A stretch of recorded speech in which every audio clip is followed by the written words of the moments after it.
생명공학 혁명의 주인공에서 좌초된 황우석. 3. 복제의 한 획을 긋다. SF 영화에서 다루는 복제는 대부분 부정적인 면을 강조하여 복제의 위험성을 알려주며 일부 종교계에서 기본적으로 인간과 관련되는 어떠한 복제에 대해서조차 반대하는 경우는 있지만 치료를 위한 복제 연구는 허용되는 추세임을 사전에 염두에 둘 필요가 있다. 복제에 대한 세계의 여론은 둘로 나뉘어져 있다. 아이러니하게도 복제 기술을 갖고 있는 대부분의 선진 국가들은 최소한 치료용 복제는 허락해야 한다고 주장하는 한편 제3국가들은 복제 기술 자체를 봉쇄해야 한다고 주장한다. 2004년 유엔에서 인간 배아 복제 연구를 완전히 금지하자고 코스타리카가 제안했다. 반면에 벨기에는 불치병 치료에 이용할 수 있는 연구는 허용하자고 제안했다. 그러나 미국의 캘리포니아주에서는 2004년 11월 미국 대통령 선거와 함께 투표에 붙여진 줄기세포 연구 지원 주민 발안이 통과됐다. 이 발안 통과로 줄기세포 연구는 앞으로 10년간 30억 달러의 캘리포니아주 기금을 지원받을 수 있게 되었다. 특히 영국 정부는 뉴캐슬 대학교 연구팀에 대해 인간 배아 줄기세포 연구를 허용했고 중국도 연구에 박차를 가하고 있다. 이러한 세계적인 추세에 발맞추어 2004년 2월 황우석 박사가 세계 최초로 인간 배아 줄기세포 복제에 성공했다고 발표하자 전 세계는 큰 충격을 받았다. 그의 발표는 복제에 있어 한 획을 긋는 중대한 사건이었기 때문이다.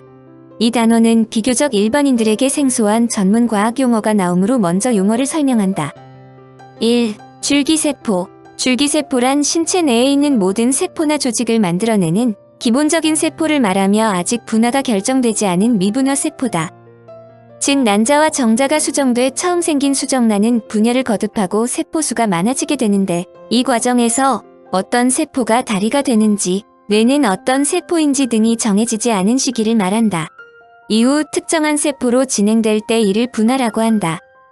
우리 몸의 근육, 뼈, 내장, 뇌, 피부 등 신체 각 기관 조직으로 전환될 수 있는 분화 능력을 가진 줄기세포는 사람의 배아를 이용해 만들 수 있는 배아줄기세포와 혈구세포를 끊임없이 만드는 골수세포와 같은 성체줄기세포, 신연구 분야로 각광받는 역분화줄기세포로 나뉜다.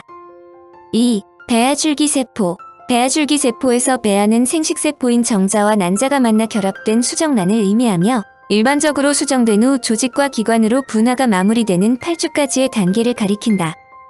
배아는 보통 5에서 7일 동안 세포 분열을 거쳐 100에서 200여 개의 세포로 구성된 배반포 기배아로 발생돼 자궁에 착상하게 되며 계속해서 세포 분열과 분화 과정을 통해 인간 개체로 발생하게 된다.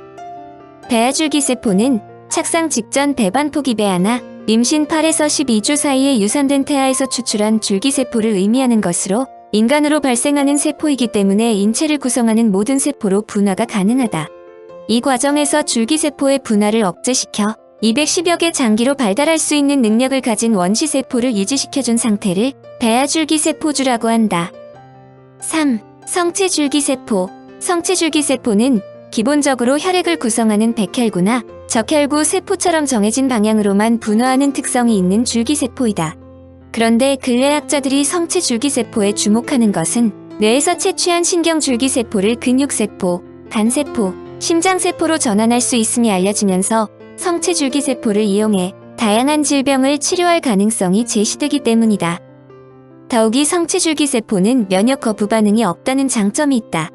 또한 성체줄기세포는 배아줄기세포와 달리 골수뿐만 아니라 신경, 근육, 피부, 눈, 유방장, 혈관, 간, 췌장, 신장, 폐 그리고 출산하의 택줄, 태반 등에서도 얻을 수 있다는 점이다.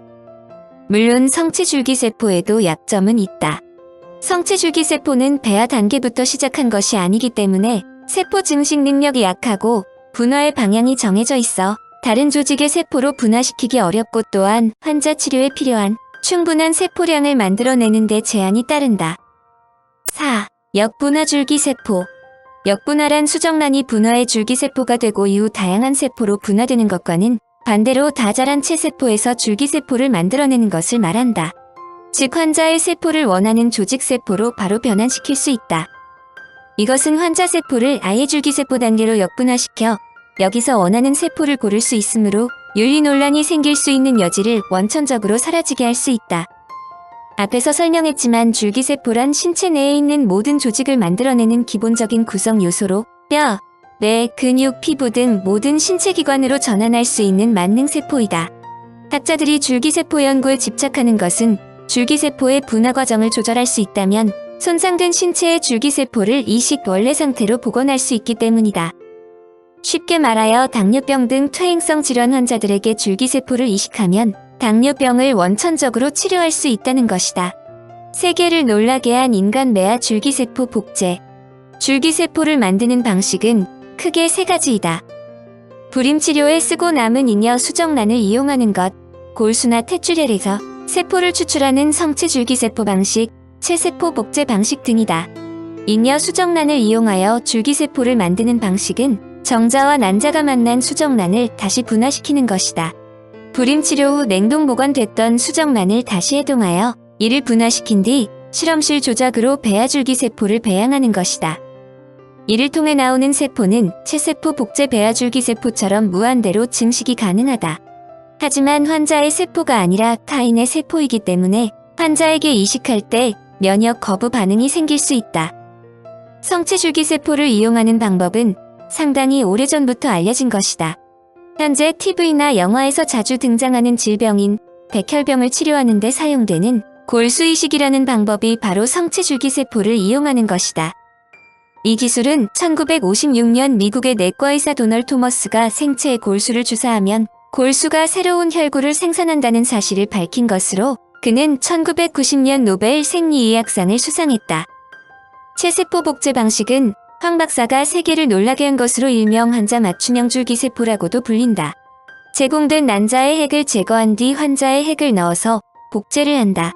이렇게 탄생한 인간 배아를 4에서 5일 동안 시험관에서 배양해 얻은 줄기세포가 곧 인간 배아 줄기세포가 된다. 이 줄기세포의 장점은 환자의 유전 정보를 그대로 갖고 있기 때문에 이식 때 면역 거부 반응이 없다. 또한 세포를 처음부터 다시 만들어내는 배아 단계의 것이기 때문에 환자에게 필요한 한마디로 원하는 세포를 무한대로 증식해서 사용할 수 있다. 여하튼 체세포 복제 방식은 환자의 체세포에서 떼어낸 세포액을 난자에 융합시키는 것으로 이를 통해 얻은 인간 배아 줄기세포는 첫째 이식 거부 반응이 없는 세포와 장기를 무한정 얻을 수 있는데 현재로서는 이 방법이 면역 거부 반응을 사라지게 할 수 있는 거의 유일한 대안으로 알려지고 있다. 실제로 황 교수는 복제 배아 줄기세포를 유전자를 제공한 쥐에게 이식했더니 아무런 면역 거부 반응이 없었다고 발표했다. 체세포 복제의 또 다른 장점은 윤리적 문제를 다소 극복할 수 있다는 장점이 있다는 점이다. 수정란을 이용하는 것이 아니라 여성의 난자를 이용하는 것이기 때문에 이렇게 만들어진 복제 배아는 생명체, 즉 사람으로 성장할 수 없다. 그렇기 때문에 생명윤리 논쟁에서 조금 비켜갈 수 있는 방법이 될 수도 있으므로 꿈의 복제 기술로 평가된다. 세계가 황 박사의 논문에 경탄한 것도 이 때문이다. 그럼에도 불구하고 난자 기증이 필수이며 인간 세포의 복제 기술의 발전이 궁극적으로 복제 인간 탄생을 도울 수 있다는 우려를 낳는다는 지적은 상존한다. 이 부분은 뒤에서 다시 설명한다. 여하튼 황 박사가 환자 맞춤형 줄기세포 배양에 성공했다고 발표하자 생명공학 분야의 세계적 권위자인 영국 케임브리지 대학교의 로저 피터슨 교수는 18세기 영국에서 산업혁명이 일어났다면 21세기 한국에서는 생명공학 혁명이 시작됐다고 평가할 정도였다. 그것은 체세포 복제로 특정 질병의 치료가 획기적으로 높아질 것으로 예측되었기 때문이다. 이 연구가 얼마나 인간 질병 연구에 기여할 수 있는지는 당뇨병의 예를 들어서도 알 수 있다. 세계보건기구와 국제당뇨병연맹이 발표한 자료에 의하면 해마다 전 세계에서 약 320만 명이 당뇨병으로 사망한다. 이는 과거에 추정한 숫자보다 3배에 달하는 것으로 전 세계적으로 1분당 6명이 당뇨병 관련 질환으로 목숨을 잃고 있다는 것이다. WHO는 2000년 전 세계의 당뇨병 환자가 1억 7,100만 명이나 2030년에는 이보다 배가 늘어난 3억 6,600만 명으로 추산했다. 당뇨병은 지구인들에게 치명적인 질병인데 췌장에서 인슐린을 분비하는 베타세포가 바로 그 치료의 열쇠다. 황 박사가 성공한 줄기세포 복제로 당뇨병 치료에 필요한 베타세포를 충분히 보충해주는 세포이식을 한다면 당뇨병의 원천적인 치료가 가능하다는 것이 이 기술의 핵심이다. 더불어 부가가치성을 따진다면 2020년경의 당뇨병 치료제 시장 규모가 200억 달러가 될 것으로 추정하는데 환자 절반에만 적용한다고 해도 100억 달러 이상이 된다. 그야말로 당뇨병 하나만으로도 그 파급 효과는 상상할 수 없을 정도로 크다는 것을 알 수 있다. 황우석 박사가 다른 국가의 수많은 연구자들을 제치고 체세포 기술에서 획기적인 성과를 올릴 수 있었던 것은 젓가락 기술로 알려졌다. 사람의 난자는 동물의 난자에 비해 막이 훨씬 더 끈적끈적하다. 이 때문에 막을 뚫고 난자액을 제거하거나 체세포에 핵을 집어넣는 일은 동물 난자의 경우보다 훨씬 어렵다. 황 교수는 젓가락 기술로 난자에 구멍을 내서 핵을 짜내고 여기에 체세포를 이식해 복제 배아를 만들 수 있다고 설명했다. 비누방물처럼 터지기 쉬운 난자를 미세한 실험도구로 조작하는 기술이 마치 젓가락으로 조그만 쌀 한 톨을 짚는 것처럼 섬세하다고 해서 붙은 이름이다. 다른 나라 연구원들은 체세포 연구에서 흡입장치를 사용하기 때문에 난자와 핵에 손상을 줄 우려가 많았다.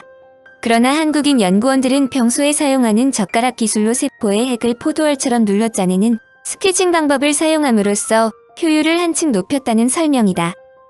참고적으로 학자들은 젓가락질이 의학적으로 64개의 근육과 30여 개의 관절을 동시에 사용하므로 두뇌 개발에도 좋고 치매 예방에도 효과적이라고 설명한다. 황 박사의 성공은 한국을 환호의 도가니로 몰아갔다. 수많은 명예와 연구비가 지원된 것은 물론 대덕 연구개발특구기관장협의회에서 대전 직할시 대덕특구내 간선 도로명 4곳을 충청 지역 출신 과학자의 이름으로 바꿀 때 황 박사의 이름도 들어갈 정도였다.